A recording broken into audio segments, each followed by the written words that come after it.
मित्र आणि मैत्रिणींनो, आजची आपली कथा ही एक कौटुंबिक कथा आहे. या कथेमध्ये आपल्याला पाहायला मिळतं की नात्यापेक्षा पैसा हा किती महत्त्वाचा आहे आणि जर आपल्याकडे पैसा असेल तरच ते नाते कसे टिकून राहते हे पाहण्यासाठी कथा शेवटपर्यंत नक्की ऐका. मित्रांनो, आयुष्यात कधी कधी कठीण निर्णय योग्य वेळी घेणे गरजेचे असते का?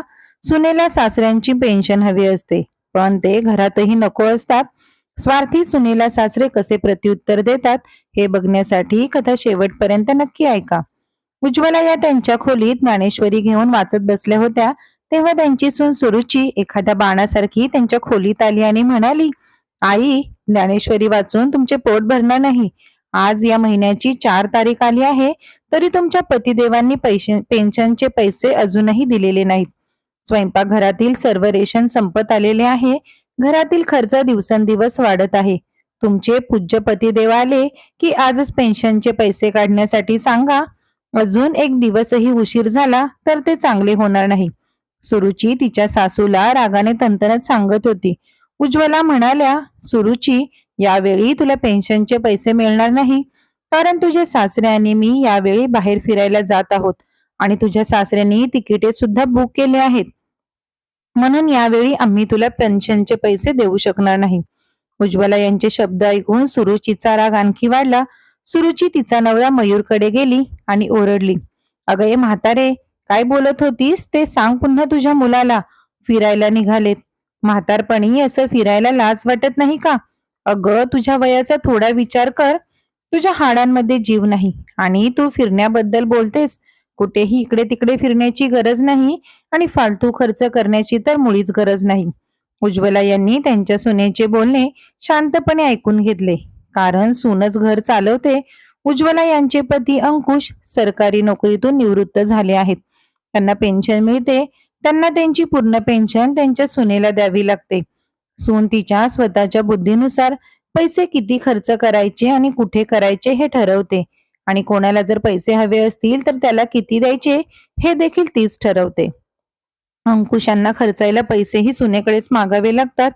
उज्ज्वला यांना काही खरेदी करायचे असले तरी अंकुश यांना पेन्शन असूनही ते त्यांच्या बायकोसाठी काहीही खरेदी करू शकत नाही, कारण त्यांची सून त्याला त्यांच्या पेन्शनचा 1 रुपयाही खर्च करण्यासाठी देत नाही. अंकुश आणि उज्ज्वला हे कुटुंबाला एकत्र ठेवणारे जोडपे आहेत. त्यांना त्यांच्यामुळे घरात कोणताही वाद नको आहे, म्हणून ते सुनेचा म्हणजे सुरुचीचे कठोर शब्द ऐकून घ्यायचे. एकदा अंकुश यांनी उज्ज्वला यांचा वाढदिवस होता म्हणून त्यांना 1200 रुपयांची साडी घेऊन दिली. पेन्शनमध्ये 1200 रुपये कमी पाहून सुरुची संतापली आणि रागाने सासऱ्यांना विचारले, यावेळी पेन्शनच्या पैशांमध्ये 1200 रुपये कमी का आहे? अगं सुरुची, मी तुझ्या सासूला वाढदिवसासाठी साडी भेट म्हणून दिली. मी तिच्यासाठी तिच्या आवडीची साडी आणली आहे. तुला माहितीये, तिने वर्षानुवर्षे साडी विकत घेतली नाहीये. तू तिला तुझ्या जुन्या साड्या देतेस. माझी गरीब बेचारी बायको त्याच त्या जुन्या साड्या घालते.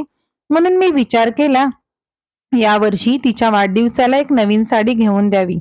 अहो बाबा, द्या की साडी घेऊन, पण तेही इतकी महाग, 1200 रुपयांची साडी, तेही म्हातारपणी. अरे देवा, या 2 म्हाताऱ्यांना या वयात नको नको ते धंदे सुचत आहेत.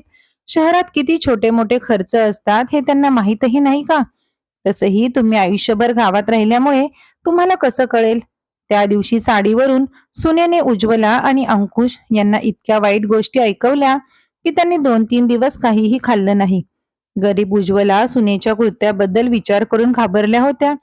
तिने साडीवरून इतका गोंधळ घातला होता आणि आता अंकुश यांनी त्यांचे सर्व पेन्शनचे पैसे तिकीट बुक करण्यात खर्च केले होते आणि खर्चासाठी काही पैसे ठेवले होते.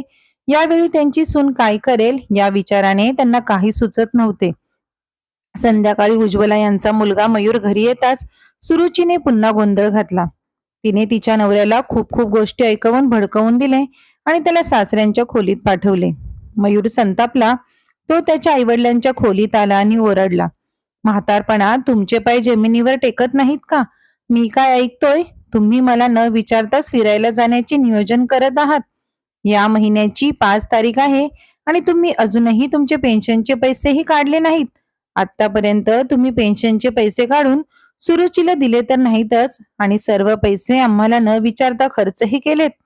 आता या महिन्याच्या किराणा सामानाचा खर्च कोण करणार? मी माझ्या स्वतःच्या पैशातून तुम्हाला 2 भाकरीही देणार नाही. आणि जर तुम्ही मला पेन्शनचे पैसे दिले नाहीत तर मी तुम्हाला या घरात ठेवणार नाही. जर तुम्ही मला पेन्शनचे पैसे दिले तरच तुम्ही या घरात राहू शकता. बेटा, तुला मी फिरायला जातोय ते दिसतंय, पण तू फिरलेलं दिसत नाही. दर रविवारी तू तुझ्या बायकोला चित्रपट पाहायला घेऊन जातोस, बाहेर जेवण खाऊन परत येतोस. आम्ही दोघेही नवरा बायको घरी डाळ बनवतो आणि खातो. आज आम्हाला लागणाऱ्या 2 चपात्याही तुम्हाला जड व्हायला लागल्यात. तुम्ही बाहेर फिरता, चित्रपट पाहता किंवा बाहेर जेवता तेव्हा तुमचा खर्च वाढत नाही. तुम्ही इतके पैसे का खर्च करत आहात असं आम्ही कधी विचारलं आहे का? आज आम्ही थोडे पैसे खर्च करून फिरायला जात आहोत, याचा तुम्हाला इतका त्रास का होतोय? तुम्ही हे काय म्हणताय बाबा? मी माझे पैसे माझ्या पत्नी आणि मुलांवर खर्च करतो. त्यासाठी लागणारे पैसे मी तुमच्याकडे मागण्यासाठी येत नाही. माझ्या पगारातूनच खर्च करतो. मयूर ओरडतच बोलत होता. हळू बोल मयूर. जर तू तुझे पैसे तुझ्या पत्नी आणि मुलांवर खर्च केलेले चालतात तर मी देखील माझे पेन्शनचे पैसे माझ्या पत्नीवर खर्च करेन. मी माझ्या पेन्शनचे पैसे माझ्या बायकोला फिरायला घेऊन जाण्यासाठी खर्च करत आहे. ठीक आहे बाबा, आज निर्णय होईलच मग. मी तुम्हाला 2 वेळचे जेवण मोफत देणार नाही. तुम्ही तुमच्या जेवणाचे पैसे दिले तरच तुम्हाला जेवण मिळेल. तुमच्या दोघांचा खर्च भागवण्यासाठी माझ्याकडे पुरेसे पैसे नाहीत, असं म्हणत मयूर खोलीतून निघून गेला. मुलाचे बोलणे ऐकून उज्ज्वला सुद्धा रडू लागल्या. डोळ्यात पाणी आणत त्या अंकुशांना म्हणाल्या, ऐका, राहू द्या, आपल्याला कुठंही जायचं नाही. जर सून आणि मुलगा आपल्या विरोधात गेले तर ते लोक आपल्याला 2 भाकरीही देणार नाहीत. म्हातारपणी जगणं खूप कठीण होईल. काळजी करू नकोस. जोपर्यंत मी तुझ्या बाजूला आहे तोपर्यंत तुला कोणीही बोलणार नाही. मी जे बोलायचे ते बोललो आहे. आता मी ते सहन करणार नाही. अंकुश त्यांच्या पत्नीचे उज्ज्वला यांचे अश्रू पुसत म्हणाले. अंकुश उज्ज्वला यांचा हात पकडत म्हणाले, यापुढे फक्त तू आणि मी आपण एकमेकांसोबत राहायचं. मी माझ्या आणि तुझ्या इच्छांना मरू देणार नाही.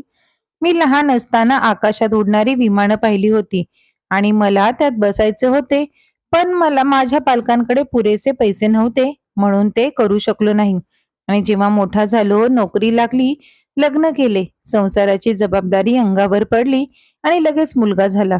जेव्हा मुलगा जन्माला आला त्यानंतर आपले संपूर्ण आयुष्य आपल्या मुलाच्या आनंदासाठी समर्पित केले. या मुलासाठी त्यांनी काय काय केले नाही. त्याने आपले सर्व कष्टाचे पैसे आपल्या मुलाचे शिक्षण करण्यासाठी, त्याला चांगले कपडे आणि चांगले अन्न देण्यासाठी खर्च केले. आर्थिक अडचणींमुळे त्याचे शिक्षण आणि आधुनिक सोयी कमी पडू नयेत म्हणून त्यांनी त्यांच्या सर्व इच्छा पूर्ण केल्या. स्वतःच्या गरजा बाजूला ठेवून नेहमीच कमी पैसे खर्च केले आणि मुलाला पुढे जाण्यात प्रोत्साहित केले. अंकुश पुढे म्हणाले, मला वाटलं होतं की म्हातारपणात आपण आरामात जगू आणि आपल्या मुलाच्या जबाबदारीतून मुक्त होऊ. परंतु म्हातारपणात आपल्या मुलाने आपल्यावर बंधने लादली. त्यांनी आपल्या मनासारख्या गोष्टी करण्यावर मर्यादा घातल्या आहेत. जेव्हा स्वतःच्या खांद्यावर संपूर्ण कुटुंबाची जबाबदारी असतानाही इतके बंधनात नव्हतो. आज कुटुंबाच्या त्या जबाबदारीतून मुक्त झालो आहोत, पण आपली सून आणि मुलगा आपल्याला फिरायला जाऊ देण्यास नकार देतात. उज्ज्वला, मी आता असं जगू शकत नाही. आपण यापुढे स्वतःसाठी जगायचं असं त्यांनी ठरवलं. दुसऱ्याच दिवशी अंकुश यांनी स्वतःसाठी आणि त्याच्या पत्नीसाठी विमानाची 2 तिकीटं बुक केली. अंकुश यांना दरमहा 20,000 पेन्शन मिळते. त्यांनी 8,000 रुपयांची तिकिटे बुक केली आणि 13,000 रुपये स्वतःच्या खर्चासाठी ठेवले. जेव्हा त्यांनी उज्ज्वला यांना ती तिकीटं दाखवली तेव्हा त्या घाबरल्या. त्या म्हणाल्या, अहो, हे काय केलं? सोडून द्या हट्टीपणा, थांबवा हे सगळं. यामुळे घरात अनावश्यक संघर्ष वाढेल.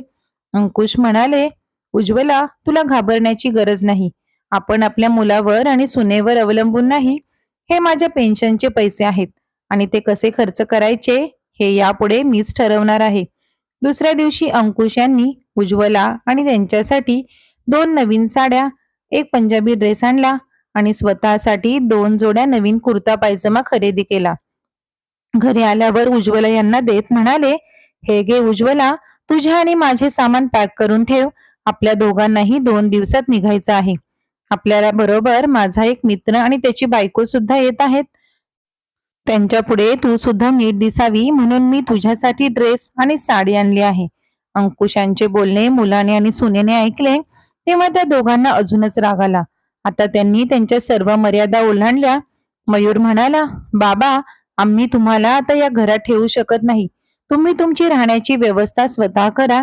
या घरात तुम्हाला आमचं ऐकायचं नसेल तर या घरात तुम्हाला जागा नाही. अंकुश म्हणाले, बेटा, आम्ही आमची राहण्याची व्यवस्था स्वतः का करावी? तुम्ही दोघं जिथे उभे राहून बोलत आहात ती जागा माझ्या कष्टाच्या पैशाने खरेदी केली आहे. मी हे घर माझ्या स्वतःच्या पैशाने बांधले आहे. कायदेशीररित्या हे घर माझेच आहे आणि कागदपत्रे अजूनही माझ्या नावावर आणि माझ्याकडेच आहेत. तुम्ही दोघांनी या घरात असं किती पैसे गुंतवले आहेत जे तुम्ही आम्हाला हे घर सोडण्यास सांगत आहात? उलट तुम्ही दोघं इथून निघून जा. उद्या मी आणि उज्ज्वला फिरायला जात आहोत. आम्ही 12 दिवसांनी परत येणार आहोत. आम्ही तुम्हाला आमचे घर रिकामे करण्यासाठी तोपर्यंत वेळ देत आहोत. तुम्ही स्वतःची दुसरीकडे व्यवस्था करा. अंकुश हे आत्मविश्वासाने त्यांच्या मुलांच्या डोळ्यात पाहत म्हणाले. अंकुशांचे बोलणे ऐकून मुलाचे आणि सुनेचे चेहरे फिके पडले. त्यांचा त्यांच्या कानावर विश्वासच बसत नव्हता की अंकुश असं त्यांना कधी बोलतील. सुरुची म्हणाली, बाबा, जर तुम्ही आम्हाला या घरातून हकलवून लावले तर तुमच्यासाठी जेवण कोण बनवेल आणि तुम्हाला दवाखान्यात कोण नेईल? तुमच्या या म्हातारपणी तुमची काळजी कोण घेईल? आम्हीच तुमच्या म्हातारपणात तुमचा आधार आहोत. शेवटी आमच्याशिवाय तुम्हाला कोणीही सांभाळणं तर सोडाच, बघणार पण नाही. अंकुश म्हणाले, आम्ही दोघेही तू आणि तुझ्या नवऱ्यावर अवलंबून आहोत असा भ्रम बाळगू नकोस सुनबाई. आम्हाला तुमच्या आधाराची अजिबातच गरज नाही. माझं घर इतकं मोठं आहे की मी 2 लोकांना भाड्याने देऊन एक मोलकरीण ठेवू शकतो. माझ्या पेन्शनच्या पैशात स्वतःचा आनंद घेऊ शकतो. मी माझं म्हातारपण माझ्या बायको सोबत घालवीन. आमचा तुम्हाला काही त्रास होणार नाही. तुम्ही फक्त स्वतःबद्दल विचार करा आणि पुढे तुमचं काय होईल ते विचार करा. अंकुशांचा राग पाहून त्यांचा मुलगा आणि सून स्तब्ध झाले. अंकुश त्यांच्या पत्नीचा हात धरून त्यांच्या खोलीत गेले. दुसऱ्या दिवशी अंकुश आणि उज्ज्वला तयार झाले आणि त्यांच्या खोलीतून बाहेर पडले. एका हातात बॅग आणि दुसऱ्या हातात विमानाची तिकिटे. त्यांच्या मुलाला आणि सुनेला हाक मारत ते म्हणाले, बेटा, आम्ही द्वारकेला फिरायला चाललो आहोत. तिकडून येईपर्यंत तुम्ही स्वतः कुठेतरी राहण्याची व्यवस्था करा. असं म्हणत अंकुश आपल्या पत्नीचा हात धरून विमानतळाकडे निघून गेले. आज त्यांचे बालपणीचे स्वप्न पूर्ण होणार होते आणि त्यांच्या पत्नीचेही स्वप्न पूर्ण होणार होते. विमानात चढल्यानंतर पती पत्नी दोघेही खूप आनंदात होते. उज्ज्वला यांचे डोळे आनंदाने भरून आले. असं विमानाने फिरायला जाऊ असं त्यांना स्वप्नातही वाटलं नव्हतं. दोघांनी 4 धामांपैकी असलेल्या द्वारकेला भेट दिली. कृष्ण दर्शन घेतले आणि आजूबाजूचा परिसर पाहिला. हे मंदिर हिंदू धर्मातील एक पवित्र ठिकाण आहे. त्यामुळे अंकुश आणि उज्ज्वला यांच्या म्हातारपणातील हे सर्वोत्तम दिवस होते. दोघांनाही एकमेकांचा सहवास खूप आवडला. त्यांनी एकत्र खूप छान वेळ घालवला. अंकुश म्हणाले, उज्ज्वला, तू आनंदी आहेस ना? मला तुला नेहमी आनंदी पाहायचे आहे. फक्त आपण म्हातारे झालो आहोत म्हणून आपल्या काही इच्छा नसतात का ग? आपल्या इच्छा आणि मन आपल्या म्हातारपणासोबतच मरतात असं मुलांना कसं वाटतं? आपल्याला आता हॉटेलमधल्या जेवणाची आणि फिरायला जाण्याची इच्छा नसते असं का वाटतं मुलांना? उज्ज्वला म्हणाल्या, प्रत्येकाला आपलं आयुष्य जगण्याचा अधिकार आहे, मग ते तरुण असो वा वृद्ध. उलट म्हातारपणात माणसाचे मन लहान मुलासारखं बनते. अंकुश आणि उज्ज्वला दोघींनीही त्यांच्या सुखदुःखाबद्दल खूप गप्पा मारल्या. 12 दिवस तिथे राहिले. खूप मजेत त्या दोघांनी दिवस घालवले. जेव्हा अंकुश आणि उज्ज्वला घरी परतले तेव्हा त्यांचा मुलगा आणि सून दोघेही त्यांच्या पालकांचे पाय धरून म्हणाले, बाबा, कृपया आम्हाला माफ करा. आमची चूक झाली. आता आम्ही तुम्हाला कधीही कोणतीही गोष्ट करताना थांबवणार नाही. तुम्हाला जे काही करायचे ते तुम्ही करू शकता, पण आम्ही हे घर सोडणार नाही. गेल्या 10 दिवसांपासून मी घरं शोधत आहे. अगदी लहान घराचं भाडं 15,000 रुपये आहे. सुरुची, जी कालपर्यंत तिच्या सासऱ्यांना एकदम तुच्छ समजत होती, ती आज त्यांच्या पायावर नाक घासत होती. कारण तिला आता कळलं होतं की जर ते बाहेर गेले तर त्यांना 15,000 रुपयांपेक्षा कमी भाड्याने वेगळे घर मिळणार नाही. शिवाय सासऱ्यांच्या पेन्शनचे पैसेही जातील. अनेक वेळा माफी मागितल्यानंतर अंकुश म्हणाले, ठीक आहे, पण माझी एक अट आहे. मी तुम्हाला माझ्या पेन्शनची पूर्ण रक्कम देणार नाही. घरातील किराणा सामानासाठी 10,000 रुपये देईन आणि 10,000 रुपये मी स्वतःसाठी ठेवीन. कारण माझ्या बायकोला आणि मला म्हातारपणात काहीही आणायचं झालं तर मला तुमच्याकडे वारंवार पैसे मागायला लागतात. पैसे माझे असूनही मला तुमच्याकडून सारखे मागायला लागू नयेत. आणि हो, आणखी एक गोष्ट, जोपर्यंत म्हणजे आम्ही जिवंत असेपर्यंत या घराचे मालक आम्हीच राहणार. पती पत्नी म्हणून येथे सर्व काही आमच्या इच्छेनुसारच होईल. मुलगा आणि सून हात जोडून म्हणाले, हो बाबा, तुम्हाला जे योग्य वाटेल ते करा. हे घर तुमचे आहे, तुम्ही मालक आहात, म्हणून सर्व काही तुमच्या इच्छेनुसार होईल. हे दोघे तेच मुलगा आणि सून आहेत जे फक्त 10 दिवसांपूर्वी त्यांच्या वडिलांशी गर्विष्ठपणे बोलत होते. पण आज अंकुश यांच्या एका निर्णयामुळे मुलगा आणि सून सुतासारखे सरळ झाले. आजच्या कलियुगात जर तुमच्याकडे पैसे असतील तर तुम्हाला आदर आणि मान सन्मान दोन्ही मिळतो. जर तुमच्याकडे पैसे नसतील तर तुमचा आदरही केला जात नाही. म्हणून नेहमी तुमच्याकडे काहीतरी जमापुंजी करून गोळा करून ठेवली पाहिजे. कारण तुमच्या पैशाच्या मदतीने तुम्ही तुमचे जीवन आरामात जगू शकता. आज अंकुश यांच्या एका कटू निर्णयामुळे त्यांची सून आणि मुलाचे वर्तन पूर्णपणे बदलले. आता उज्ज्वला आणि अंकुश कोणाचीही भीती न बाळगता आरामात त्यांचे जीवन जगत आहेत. मित्र आणि मैत्रिणींनो, तुम्हाला आजची कथा कशी वाटली ते कमेंट करून नक्की सांगा. कथा आवडल्यास कथेला लाईक करा, शेअर करा. अशाच नवनवीन कथेसाठी चॅनलला सबस्क्राईब करायला विसरू नका. पुन्हा भेटू अशाच नव्या कथांसोबत. धन्यवाद.